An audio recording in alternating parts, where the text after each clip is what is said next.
Morning voice എന്ന പ്രതിദിന വചനധ്യാന പരമ്പരയിലേക്ക് ഏവർക്കും സ്വാഗതം. വാഴും ഞാൻ എൻ രക്ഷിതാവിൻ കൂടെ എപ്പോഴും, തൻ കൃപയിൽ ആശ്രയിക്കും എല്ലാ നാളും ഞാൻ. വാഴും ഞാൻ എൻ രക്ഷിതാവിൻ കൂടെ എപ്പോഴും, തൻ കൃപയിൽ ആശ്രയിക്കും എല്ലാ നാളും ഞാൻ. പാടും ഞാനെന്നും എന്റെ പ്രിയനായി, പാടും ഞാനെന്നും എന്റെ പ്രിയനായി. വാഴും ഞാൻ എൻ രക്ഷിതാവിൻ കൂടെ എപ്പോഴും, തൻ കൃപയിൽ ആശ്രയിക്കും എല്ലാ നാളും ഞാൻ. ഇന്ന് ദൈവവചനത്തിൽ നിന്ന് കർത്താവിന്റെ ദാസൻ സാബു ടി പോൾ വെട്ടിയാർ ധ്യാനചിന്തകൾ പങ്കുവയ്ക്കുന്നു. പ്രാർത്ഥനയോടെ ശ്രവിച്ചാലും. ദൈവ തിരുനാമം മഹത്വപ്പെടുമാറാകട്ടെ. മോർണിംഗ് വോയിസ് എന്ന ക്രിസ്തീയ പ്രോഗ്രാമിലൂടെ പ്രഭാത സന്ദേശം കേട്ടുകൊണ്ടിരിക്കുന്ന എല്ലാ പ്രിയപ്പെട്ടവർക്കും നമ്മുടെ കർത്താവും രക്ഷിതാവുമായ യേശു ക്രിസ്തുവിൻ്റെ നിസ്തുല്യ നാമത്തിലുള്ള പ്രഭാത വന്ദനത്തെ പ്രാരംഭമായി ഞാൻ ഓർമ്മപ്പെടുത്തുകയാണ്. ഇന്നത്തെ നമ്മുടെ പ്രഭാത ചിന്തയ്ക്ക് ധ്യാനത്തിന് ആവശ്യമായ ദൈവിക ആലോചനകൾ കർത്താവ് നമുക്ക് നൽകട്ടെ. വിശുദ്ധ തിരുവെഴുത്തിൽ നിന്ന് 84-ാം സങ്കീർത്തനം അതിൻ്റെ 11-ാമത്തെ വേദഭാഗം നമുക്ക് വായിച്ച് കേൾക്കാം. അവിടെ നിന്ന് വായിക്കുന്നത് ഇപ്രകാരമാണ്: യഹോവയായ ദൈവം സൂര്യനും പരിചയമാകുന്നു, യഹോവ കൃപയും മഹത്വവും നൽകുന്നു, നേരോടെ നടക്കുന്നവർക്ക് അവനൊരു നന്മയും മുടക്കുകയില്ല. ഈ വേദഭാഗത്തിൽ നിന്നുകൊണ്ട് ദൈവത്തിൻ്റെ അനുഗ്രഹീതമായ പദ്ധതികളുടെ ഒരു മാസ്റ്റർ പ്ലാൻ ഏതെല്ലാം മേഖലകളിൽ സ്പർശിക്കുന്നു, സ്വാധീനിക്കുന്നു എന്നുള്ളത് ചിന്തിക്കുവാൻ താല്പര്യപ്പെടുകയാണ്. മനുഷ്യ സൃഷ്ടിയോട് ബന്ധപ്പെട്ട് ദൈവത്തിൻ്റെ ഒരു മാസ്റ്റർ പ്ലാൻ നമുക്ക് വായിക്കാൻ കഴിയുന്നുണ്ട്. ഉൽപ്പത്തി പുസ്തകം 1-ാം അധ്യായം 26-ാം വാക്യം വായിക്കുമ്പോൾ മനുഷ്യ സൃഷ്ടിയെ സംബന്ധിച്ച് നാം വായിക്കുന്ന ഇപ്രകാരമാണ്: and God said let us make man in our image after our likeness എന്ന് വായിക്കുന്നു. പ്രിയമുള്ളവരെ, ദൈവത്തിൻ്റെ മാസ്റ്റർ പ്ലാനിൽ മനുഷ്യൻ്റെ സൃഷ്ടി എന്ന് പറയുന്നത് വർണ്ണനാതീതമാണ്, അത്ഭുതാവഹമാണെന്ന് തിരുവെഴുത്ത് പരിശോധിക്കുമ്പോൾ നമുക്ക് മനസ്സിലാക്കാൻ കഴിയുന്നു. രണ്ടാമത്, ദൈവത്തിൻ്റെ പദ്ധതികളിലുള്ള മാസ്റ്റർ പ്ലാനിൽ രണ്ടാമത് ഉൾപ്പെടുത്തിയിരിക്കുന്നത് സമാഗമന കൂടാരത്തിൻ്റെ നിർമ്മാണമാണ്. ആ വേദഭാഗം പുറപ്പാട് പുസ്തകം 25-ാം അധ്യായം 9-ാം വാക്യത്തിലാണ് വായിക്കുന്നത്. അവിടെ നാം വായിച്ചു കേൾക്കുന്നത് പ്രകാരമാണ്: ഞാൻ കാണിക്കുന്ന മാതൃക പ്രകാരം അതുണ്ടാക്കണം.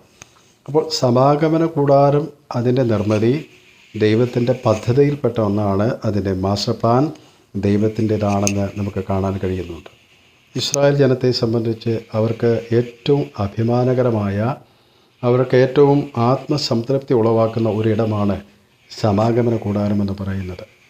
ദൈവസന്നിധാനത്തിലേക്ക് മനുഷ്യൻ അടുത്ത് ചെല്ലുമ്പോൾ അവൻ ആവശ്യമറിഞ്ഞിരിക്കേണ്ട ആത്മീക വിഷയങ്ങളിൽ പാലിക്കേണ്ട നിയമങ്ങൾ പാലിച്ചുകൊണ്ട് വളരെ കൃത്യതയോടെ അടുത്ത് ചെന്ന് പ്രമാണം അനുശാസിക്കുന്ന പോലെയുള്ള ആരാധനക്രമങ്ങൾ ചെയ്ത് തൃപ്തികരമായൊരു മടക്കയാത്ര സമാഗമന കൂടാരം പ്രദാനം ചെയ്യുന്നതായിട്ട് തിരുവെഴുത്ത് പരിശോധിക്കുമ്പോൾ നമുക്ക് മനസ്സിലാക്കാൻ കഴിയുന്നു. അപ്പോൾ മനുഷ്യ സൃഷ്ടിയിൽ ദൈവത്തിൻ്റെ ഒരു മാസ്റ്റർ പ്ലാൻ കാണാൻ കഴിയുന്നു. രണ്ടാമത്, സമാഗമന കൂടാരത്തിൻ്റെ നിർമ്മിതിയിൽ ദൈവം ചെയ്ത മാസ്റ്റർ പ്ലാൻ കാണാൻ കഴിയുന്നു. മൂന്നാമത്, ദൈവത്തിൻ്റെ പദ്ധതിയിൽപ്പെട്ട ഒരു മാസ്റ്റർ പ്ലാൻ കുടുംബത്തെ സംബന്ധിച്ചാണ് കാണാൻ കഴിയുന്നത്. ഉൽപ്പത്തി പുസ്തകം 1-ാം അധ്യായം 28-ാം വാക്യം വായിക്കുമ്പോൾ ദൈവം അവരെ അനുഗ്രഹിച്ചു എന്നാണ് വായിക്കുന്നത്.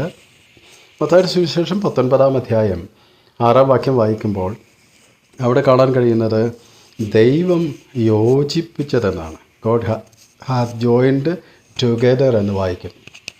അപ്പോൾ 3 പ്രധാനപ്പെട്ട മേഖലകളിൽ ദൈവത്തിൻ്റെ മാസ്റ്റർ പ്ലാൻ എങ്ങനെയാണ് മനുഷ്യ സൃഷ്ടിയോട് ബന്ധപ്പെട്ട്, സമാഗമന കൂടാരത്തിൻ്റെ നിർമ്മിതിയോട് ബന്ധപ്പെട്ട്, മാത്രമല്ല കുടുംബം എന്ന ആ അനുഗ്രഹീതമായ സ്ഥാപനത്തോട് ബന്ധപ്പെട്ട് ദൈവത്തിൻ്റെ മാസ്റ്റർ പ്ലാൻ നമുക്ക് കാണാൻ കഴിയുന്നുണ്ട്. ഇനിയും ദൈവസഭയെ സംബന്ധിച്ചും അത് വളരെ വ്യക്തമായി തിരുവചനം പഠിക്കുമ്പോൾ അതിനെ അത്ഭുതാവഹമായ പ്രവൃത്തിയായി നമുക്കതിനെ മനസ്സിലാക്കാൻ കഴിയുന്നുണ്ട്. എന്നാൽ സമാഗമന കൂടാരത്തെക്കുറിച്ച് മാത്രമുള്ള ധ്യാന ചിന്തകൾ പങ്കുവയ്ക്കുവാനാണ് താല്പര്യപ്പെടുന്നത്. സമാഗമന കൂടാരത്തിൻ്റെ മാസ്റ്റർ പ്ലാനിൽ ദൈവം എന്തെല്ലാം കാര്യങ്ങളാണ് ഉൾപ്പെടുത്തി വച്ചിരിക്കുന്നത്? 84-ാം സങ്കീർത്തനം 1-ാം വാക്യം വായിക്കുമ്പോൾ അവിടെ നമുക്ക് കാണാൻ കഴിയുന്നത് സൈനികളുടെ യഹോവയെ തിരുനിവാസം എത്ര മനോഹരമാണ്. അപ്പോൾ 84:1 സമാഗമന കൂടാരത്തിൻ്റെ മാസ്റ്റർ പ്ലാൻ ദൈവം എന്തെല്ലാം ഉൾപ്പെടുത്തിയിരിക്കുന്നു എന്ന് ചിന്തിക്കുന്നിടത്ത് ഒന്നാമത് കാണാൻ കഴിയുന്നത് അത് എത്രയും മനോഹരമായിട്ട് ദൈവം സൃഷ്ടിക്കുമെന്നുള്ളതാണ്. അതിൻ്റെ നിർമ്മിതി അങ്ങനെ ആയിരുന്നു എന്ന് നമുക്ക് കാണാൻ കഴിയും. പുറമേ നിന്ന് നോക്കുന്ന ഒരാൾക്ക് സമാഗമന കൂടാരത്തിൻ്റെ ഭംഗി അത്ര ആസ്വാദ്യകരമായി വരികയില്ല. എന്നാൽ ഈ 84-ാം സങ്കീർത്തനം വായിക്കുമ്പോൾ അതിൻ്റെ ഉള്ളിലേക്കുള്ള പ്രവേശനം, ആ പ്രാകാരത്തിൽ നിന്ന് വിശുദ്ധ സ്ഥലത്തേക്കും വിശുദ്ധ സ്ഥലത്ത് നിന്ന് അതിവിശുദ്ധ സ്ഥലത്തിലേക്കുള്ള പ്രവേശനത്തെ സംബന്ധിച്ചുള്ള വർണ്ണനകൾ, അതിൻ്റെ മനോഹാരിത എത്രമാത്രം വലിപ്പമുള്ളതാണെന്ന് നമുക്കവിടെ മനസ്സിലാക്കാൻ കഴിയുന്നുണ്ട്. രണ്ടാമത് ദൈവം തൻ്റെ മാസ്റ്റർ പ്ലാനിൽ സമാഗമന കൂടാരത്തോട് ബന്ധപ്പെട്ട് ഉൾപ്പെടുത്തിയ രണ്ടാമത്തെ കാര്യമെന്ന് പറയുന്നത് വാക്യം 3-ലാണ്.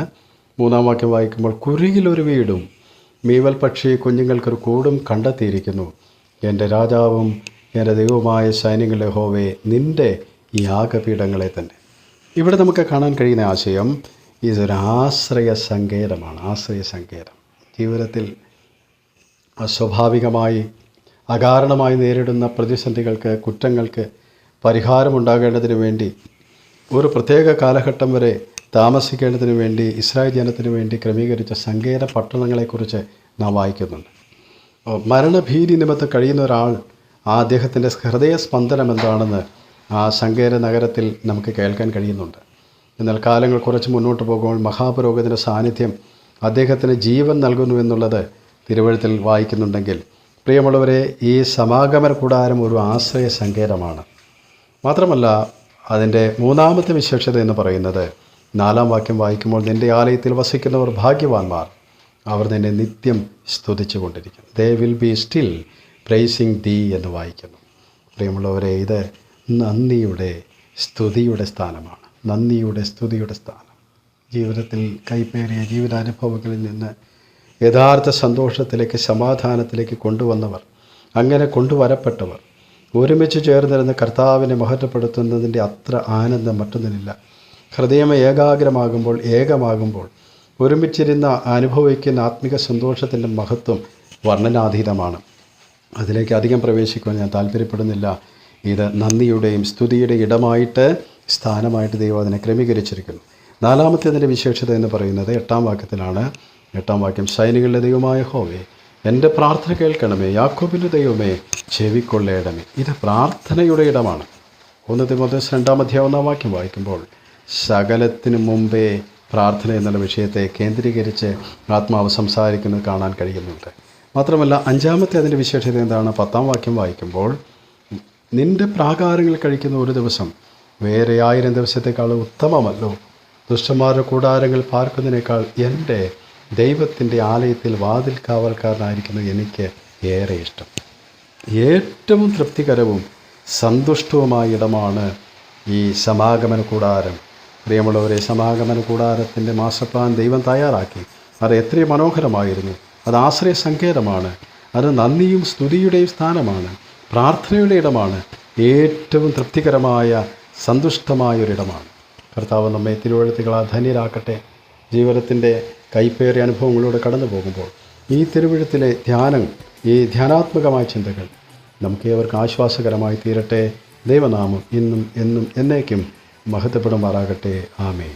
എന്റെ പ്രിയൻ വാനിൽ നിന്നെഴുന്നള്ളിയിടുന്ന മാറ്റൊലി ഞാൻ കേട്ടിടുന്നു നാട്ടിലെങ്ങുമേ. എന്റെ പ്രിയൻ വാനിൽ നിന്നെഴുന്നള്ളിയിടുന്ന മാറ്റൊലി ഞാൻ കേട്ടിടുന്നു നാട്ടിലെങ്ങുമേ. ക്ഷാമം ഭൂകമ്പം അതിനാരംഭം, ക്ഷാമം ഭൂകമ്പം അതിനാരംഭം.